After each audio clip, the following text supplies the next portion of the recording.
kelompok 3. Di sini kami akan melakukan praktikum koefisien gesek pada bidang miring.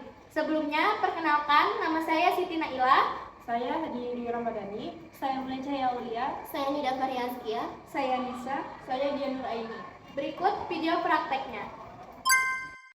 Tujuan praktikum. Adapun tujuan praktikum kali ini adalah agar siswa dapat menghitung koefisien gesekan pada bidang miring. Alat dan bahan yang diperlukan untuk praktikum adalah busur derajat, papan licin, neraca pegas, dan toples bekal atau balok.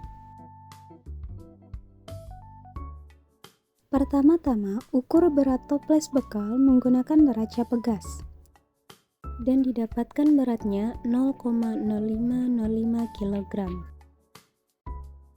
Kemudian, susun busur sejajar dengan papan licin. Lalu, perlahan-lahan angkat papan dan amati sudut yang terbentuk. Kemudian, catat hasilnya.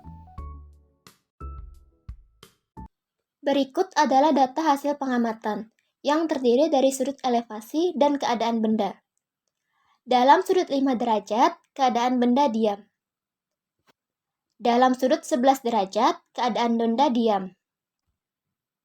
Dalam sudut 15 derajat, keadaan benda diam. Dalam keadaan sudut 19 derajat, keadaan benda masih diam. Dan pada sudut 22 derajat, benda mulai bergerak. Dari percobaan ini dapat diketahui benda tepat akan bergerak ketika besar gaya yang diberikan pada benda sama dengan gaya gesek statis maksimum antara benda dan papan. Gaya yang diberikan pada benda bertambah ketika sudutnya bertambah. Pada percobaan ini, benda tepat akan bergerak ketika sudutnya sebesar 22 derajat. Selanjutnya, untuk mengetahui μs, gambarkan terlebih dahulu gaya-gaya yang ada pada benda. Gaya pertama adalah gaya berat, di mana selalu menuju pusat gravitasi.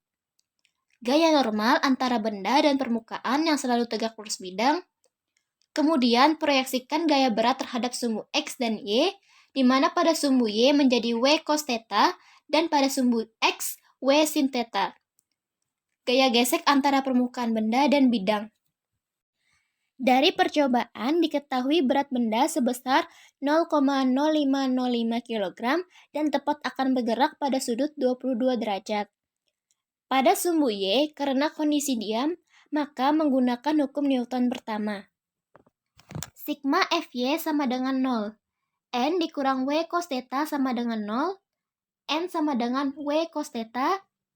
N sama dengan 0,0505 cos 22 derajat. N sama dengan 0,0505 dikali 0,927, maka didapatkan hasil N sama dengan 0,047. Selanjutnya, pada sumbu X, karena benda juga belum bergerak, masih menggunakan rumus hukum Newton pertama. Sigma Fx sama dengan 0. W sin theta dikurang F gesek sama dengan 0. W sin theta sama dengan F gesek statis maksimum. 0,0505 sin 22 derajat sama dengan μs dikali N. 0,0505 dikali 0,375 sama dengan μs dikali 0,047. 0,019 sama dengan μs dikali 0,047, maka didapatkan hasil μs sama dengan 0,404. Kesimpulan. Dari praktikum ini dapat disimpulkan bahwa balok dapat bergerak pada saat gaya balok sama besarnya dengan gaya statis. Semakin besar sudutnya, maka akan semakin besar pula koefisien geseknya. Dan dapat diketahui mencari koefisien gerak statis menggunakan rumus hukum 2 Newton.